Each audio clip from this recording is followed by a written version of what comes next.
this thing's on. Okay. Welcome to the first ever Athlete Leadership Program's University graduation. You guys have made it. Good job. Today we have 10 wonderful graduates to celebrate. They have been working now for a little bit, huh? Just a little bit of time, and we're just so excited to celebrate you all today. We have graduates from the tracks of communications, our global messengers, health and fitness, our health messengers, and governance, our game changers over here. They want to be a part of the big decisions. So congratulations to all of you. You've been working since like 2019, some of you a little bit earlier to graduate from this, so good for you for really sticking it out through COVID and all the changes and the flexibility. You guys have been so awesome and worked very hard. So big pat on the back for that.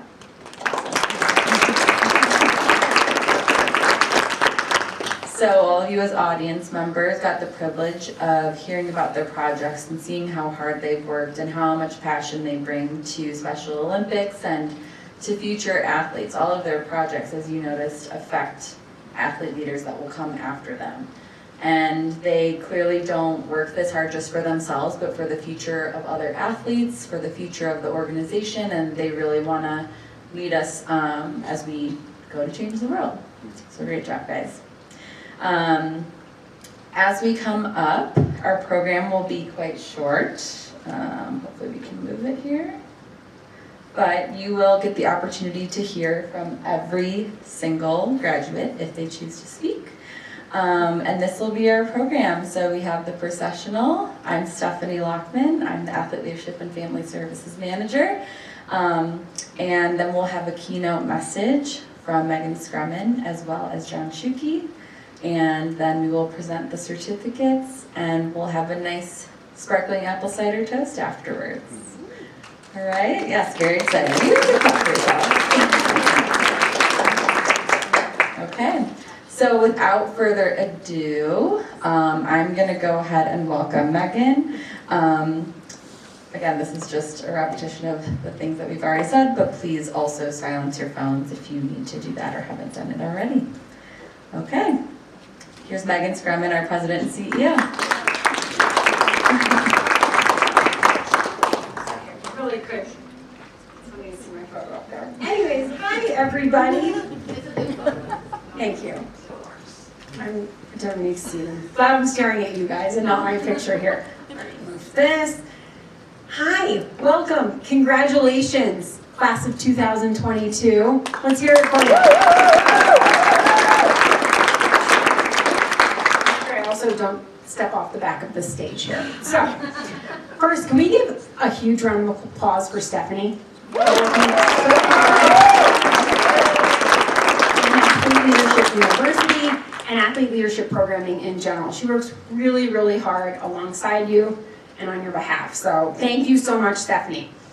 I'd also like to give a big welcome to our family members. Let's hear it for our family members. Thank you for being such an important part of our athletes' lives, of our lives at Special Olympics. You are these athletes' biggest, loudest, fiercest advocates and cheerleaders, and we're so grateful for you. Let's also welcome all of our friends. Where are our friends? And also members of our board of directors here who work tirelessly on behalf of and for Special Olympics athletes year-round. So if our board members are here, stand up.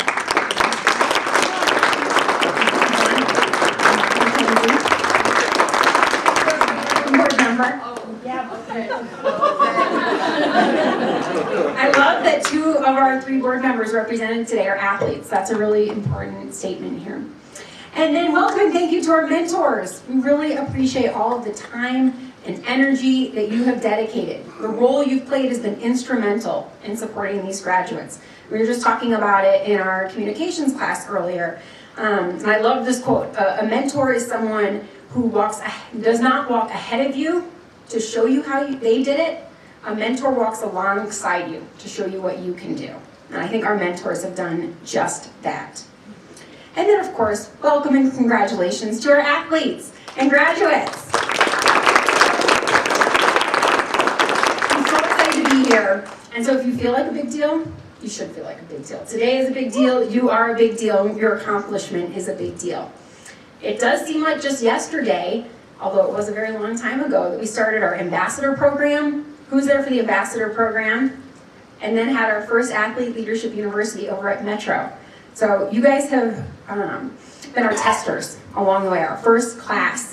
And so I really appreciate, you're like the firstborn, trying each new layer, each new class for the first time and giving us feedback along the way. So thank you for doing that. One thing I love about athlete leadership is that you can pick your path towards leadership. Because there are many, many types of leaders, different ways to be leaders, different leadership styles. And so each of you have chosen a major in either governance, communications, health and wellness. And you've taken leadership courses, electives, you've learned about nutrition, finance, and technology. This journey has taken nearly 3 years, and you've persisted through everything from pandemics to practicums. And you've made it. So you are SoCo's leaders of yesterday, of today, tomorrow, and the future. You have limitless possibilities of where your skills as a leader will take you, and limitless opportunities to share your ideas and perspectives to make our organization and our world better. You as leaders help create our policies, introduce new ideas, you provide feedback, and add tremendous value to the programming that we offer. And your role as an athlete leader is not only vital within Special Olympics, but also outside of Special Olympics. Because unfortunately, all too often, people underestimate the talents and skills and abilities of people with disabilities. Has anyone here ever felt like maybe somebody underestimated you? And even more often, people may not consider someone with disability to be a leader or see them serving in a leadership role. But in our presence today, we have board co-chairs. We have Sergeant Shriver International Global Messengers. We have spokespeople. We have Athlete Input Council members, advocates, coaches, fitness captains, health messengers, and more. You as athlete leaders are changing perceptions, you're changing attitudes, and you're changing behaviors. You are creating inclusion and demonstrating leadership everywhere you go and in everything that you do. You've raised your voices and created change in everything that we already do, from the way we recruit and register new athletes to the number of athletes we have serving on our board and how long their terms are. So, each of you are already amazing, amazing leaders. And you've brought so much value to our organization. And so I do hope you see this as just one more step in an already outstanding leadership career. However, as you have reached this, graduation, this is our highest level of athlete leadership that Special Olympics Colorado offers. I hope you see that this achievement also comes with responsibility. And leadership is a responsibility that should be taken very seriously. As an organization, we depend and rely on your leadership and your guidance to tell us where we got it right, where we got it wrong, and the best way to move forward. You are athlete leadership, our next athlete leadership university instructors and mentors, your future coaches and current coaches and referees. You are staff members. You're our future CEO. So basically what I'm saying is you're going to put me on a job, my communications instructor, my current job. That's okay. That's why we're here today. So before we close, I wanted to share some advice that I have on leadership and offer a reminder that each of us are leaders in some way or in many ways. Every single one of us in this room. We are leaders within our teams, within our homes, at our jobs, within our families and our communities. And I will say, take this with a grain of salt, because I'm not proclaiming myself to be the best of all leaders. So take it with a grain of salt. But here it is. I'd say be confident, be curious, be humble, and be kind. And then I want you to remember how all of those things connect with one another. So first, have confidence. I think that means believing in yourself and to not be afraid to stand up for or speak up about something that you believe in. It means making tough choices, even when that may make you feel nervous or scared. It also means having the confidence to admit when you're wrong or when you don't know something. Because none of us know everything. Now, in order for someone to lead confidently, I also think you need to have curiosity. Because I don't think any leader can confidently make recommendations or decisions if you don't have curiosity.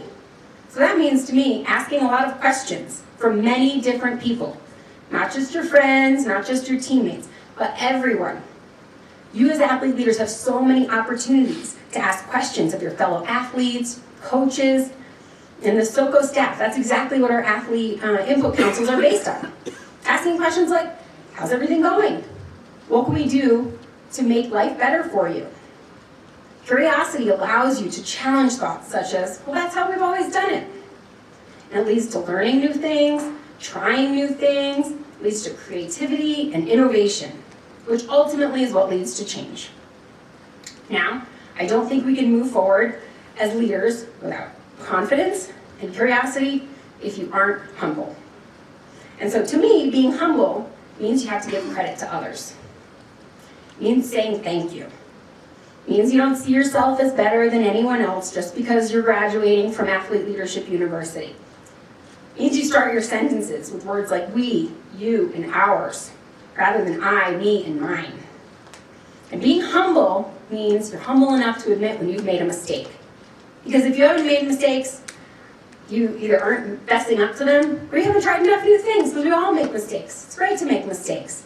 Instead, we learn from them, we admit them, and then we move on. And last but not least, and certainly above all else for me, is kindness. And this is something I don't think I have to say too much about, because when I look at each and every one of you, our graduates, I see so much kindness. I learn kindness from you. You permeate kindness, which is why I know our future at Special Olympics Colorado is so, so bright, with you guys leading the charge.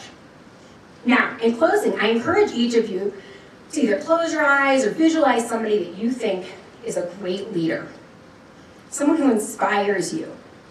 What are those qualities that you think about? What makes you admire that person and want to emulate their leadership styles? For me, I'll share somebody who inspires me as a leader. Someone who I think many of you know is a Special Olympics athlete, and he was just a member of Athlete Leadership University. That was athlete Jason Horton, who recently passed away. Jason was a multi-sport athlete and was also, again, enrolled in Athlete Leadership University. He's so deeply missed. He was a friend and a teammate. Now, talk about someone who led by example. No matter what he was going through in life, Jason faced so many challenges that many of us can never, ever imagine. But my goodness, did he lead by example. He never had the loudest voice in the room, nor tried to make himself the center of attention.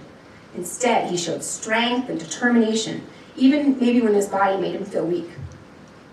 He showed gratitude, even when he had every right to complain. And he showed kindness and positivity, even when things were really, really hard. So, in closing, I'm going to ask each of us to think about Jason and move forward leading with kindness and courage and gratitude. So, congratulations, class of 2022. We're so proud of you.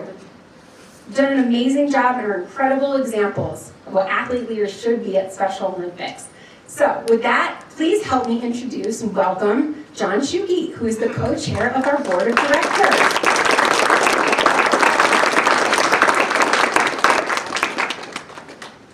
Yeah, it's very close to you.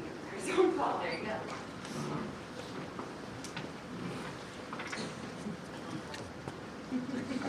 That's my biggest fear, is falling off the back of the stage. Thank you so much for the opportunity to be with you this afternoon. Thank you, Megan. As Megan said, I'm John Schuke. I'm the co-chair, unified co-chair of the Board of Directors of Special Olympics Colorado with Mackenzie, Bogay, Nickel. I'm also the proud father of a Special Olympics Colorado athlete who actually is the only member of my family who's not here today because she has a swim practice for her team and she was not going to miss that. So I think that's a very excused absence for not being here. It is swim practice. And it's such an honor to be here today to congratulate and address this first class of graduates. I have a quick question actually for the graduates who are graduating today. I didn't know this, and I feel like I kind of pride myself on knowing a lot of Special Olympics stuff. So, this is open to anyone. You don't even have to raise your hand, just yell it out. Does anyone know where the Special Olympics oath, "Let me win, but if I cannot win, let me be brave in the attempt," comes from? Hannah's. Eunice Kennedy Shriver, who was the first woman in the history of the Special Olympics movement to ever create Special Olympics International, Sona, Special Olympics North America, and also Special Olympics Colorado. And to be honest, thank you for recording Eunice Kennedy Shriver, because she is a woman to be reckoned with, that's for sure. Absolutely. I feel like I need a bell to say correct. So yes, Eunice Kennedy Shriver said that at the first Special Olympics competition, and she actually took it from someplace else, and this is what I did not know. That was actually the oath that the gladiators would say before they went into the arena in ancient Rome, which I thought was just amazing. I did not know that. Because giving their best effort was considered bravery to them. And that was going to be enough. They didn't know how it was going to go in the arena that day. These were literally life and death battles. They said, "Let me be brave in the attempt." And by doing so, they would make their countries and families proud by being brave in the attempt. So I think all of you here today are making your families proud by being brave in your attempt with ALPSU. So what I want to do today is give a little bit of time to each of you. I want to share some thoughts about each member of this first class of graduates. You're a relatively small class, so this is not take too long to do, but I don't think you want to hear me go on and on about each of you, but I want to share a couple of things. I think everyone needs to know how special each of you are, what you bring to the table. And I think it's important for fellow athletes to hear this, unified partners, our community in general. So I'm going to start with you, Hannah, because I'm going alphabetically, not because you got the answer right. When they go, I would take the effort, and I just want to be honest, is I'm trying to be humble and kind to all kids and all people. So hopefully I'm to see you. So far, so good. So far, so good. So, Hannah, you may not know this, but you were actually the first athlete leader I met at Special Olympics Colorado. I moved here in 2013 and was invited to an event, I think it was in Boulder. It was a fundraising event, and you were one of the speakers. And when you shared your story about yourself, your brother, I was blown away. I thought to myself, wow, this is someone that not only my daughter could emulate in life, but that I could. And I was just blown away by your speaking ability, your energy, your passion. And I've seen that now in ALPSU. Your passion for the health and fitness of SoCo athletes is so important. And it's so fitting that your Capstone Project focused on sharing these tips. These past 2 years, frankly, with so many of our athletes being unable to exercise like they normally would do, maybe even being not able to compete or leave the home at times, your tips being delivered online have been so valuable for them. So your consistent voice and your work honestly is changing lives. So thank you.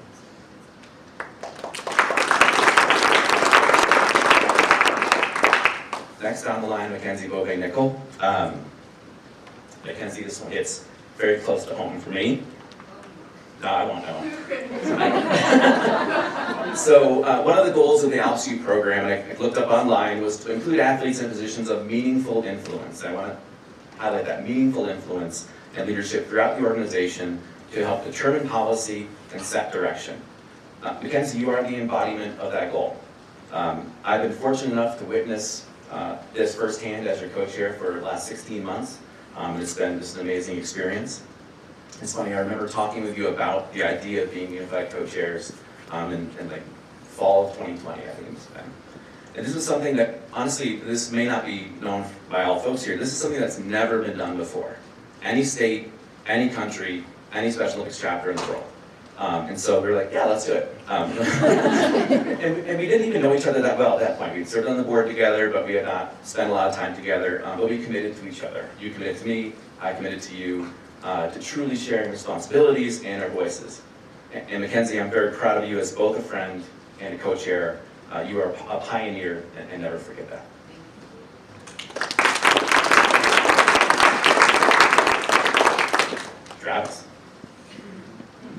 Travis, your Capstone Project is exactly what unified leadership is all about. Who is better positioned to offer our new mentors ideas about being better than our current athletes, right? We could have our current mentors do it, but to have the athlete voice is so important. And you're also just a shining example of what we talk about when we talk about unified leadership. You work on the Young Professionals Board Executive Committee, where you share your experiences. You're sharing with these group of young professionals who will hopefully someday be on our board, the full board as well. Sharing your voice, letting them know, hey, here's how this impacts me as an athlete is so important. And then finally, from a personal perspective, keep winning basketball games from Regis Jesuit High School. My oldest daughter is a freshman there. She's here today. There she is. And we'll hopefully be on the team next year. What I think is so cool that you, Brian, you've created such an environment, right, of players on this team that there are hundreds of students at that high school that want to be on that team. There's not enough room, right? You've created that environment where everyone wants to be on that team. So congratulations, Travis.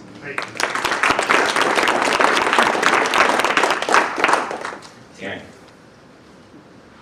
So first of all, you've been participating in Special Olympics for almost 30 years, which is just fantastic. That is awesome. You must have started when you were 1.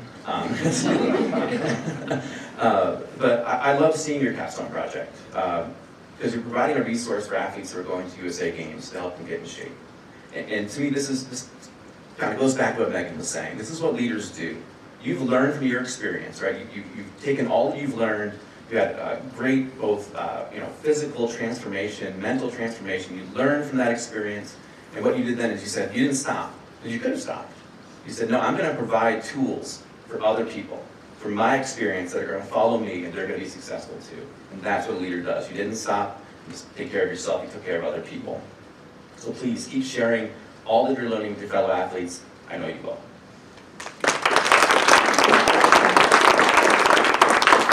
You guys can't see it in the back, but I see them like when it comes to the next person, they're looking at me like, what is he going to say? Vince, my friend, I'm very proud of you. You've created the Coaching 201 course for LSU. You're also one of the first athletes I got to meet. I think the first time I ever went to Hall of Fame, you sat at my table, just by coincidence, and that we've been on the board together. But this coaching project is a perfect project for you. Not only do you coach, you play, but your work as a global messenger, health messenger, board member for SOCO has been so impactful. I've seen this firsthand, so I'm not just saying this because this is on your resume and on the website. I've seen this. I've seen you, bring that voice. I've also witnessed you firsthand influencing how people think about Special Olympics athletes. Sometimes that's just by how hard you hit a golf shot, right, or how close you're going to get it to the hole, or whatever it is. But you change people's perspectives about what it means to be a Special Olympics athlete. And so keep being you. Like I can't tell you to do anything differently because you're doing so many great things. Keep being you, inspiring other people around you.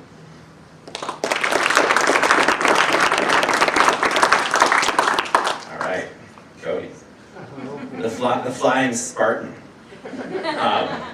Who better to create this project on learning how to snowboard? I know I've never been snowboarding. I feel like after talking with you for 5 minutes, I can get out there and probably hurt myself. But I can still get out there and have that probably misplaced confidence to do well.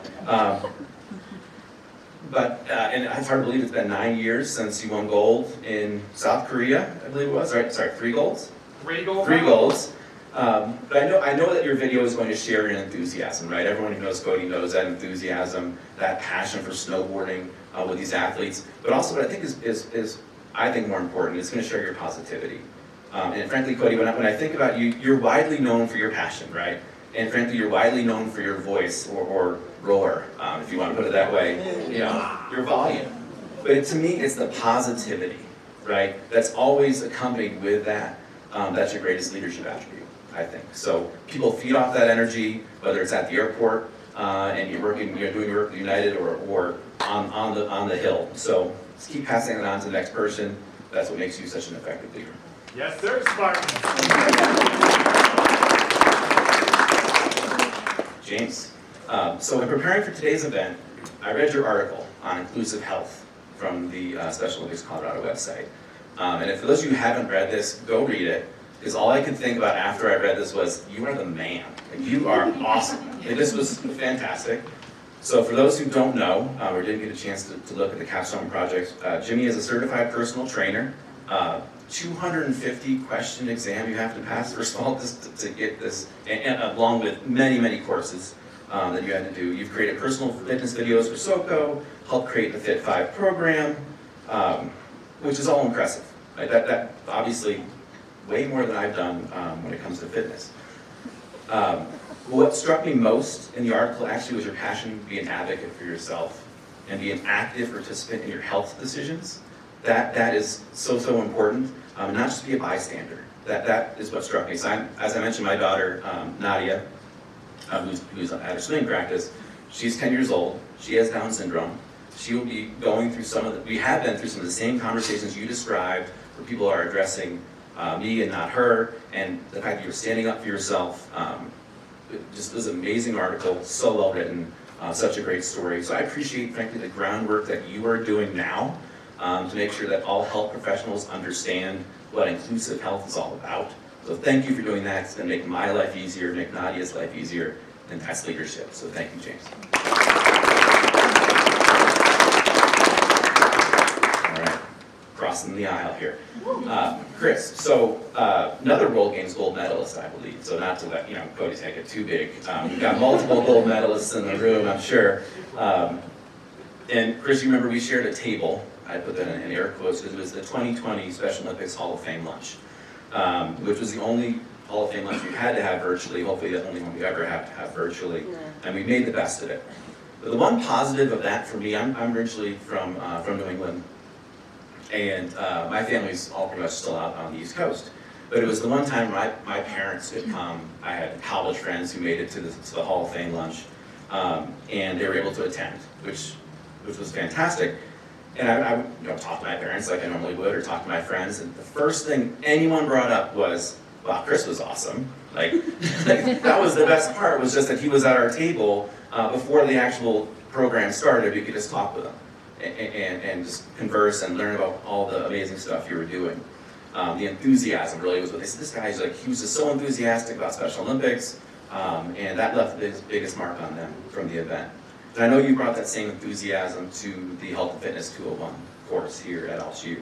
And I know from talking with you that health and fitness has become a really big part of your life, especially kind of as you've gotten older, and you realize the importance of it. And it's just so important that you continue to keep training our athletes and partners on how they can improve their health and fitness. So Megan was talking about having this graduating class come back and continue to teach. I'm going to hold you to that, so you're going to have to come back and continue to teach that course. I know you will. So thank you, Chris. Tim. So I was actually thinking about you yesterday. I'm not making this up. I was thinking about what I was going to say, but then I went to one of my daughter's soccer games yesterday. And the start of the game was delayed for over 20 minutes because there was no referee. Everyone's nodding who was at that game yesterday. And that made me think about how important your program is about training athletes to become referees. There's obviously a lack of them both within Special Olympics and other places. And you may not know this, this is kind of the world I live in with Megan most of the time, is we talk about our strategic plan here at Special Olympics Colorado. And our number one goal or priority is to enhance the experience of people who are involved with Special Olympics. And we can't provide quality competitive experiences for our athletes if we don't have good referees, or referees at all. And so your work is so important. And I love reading your 5-step program. It was fantastic. And it's an example really of what unified leadership is all about. So there's kind of 3 steps that I looked at. You identified there's an issue, right? We've all been in a competition where the officiating was perhaps subpar.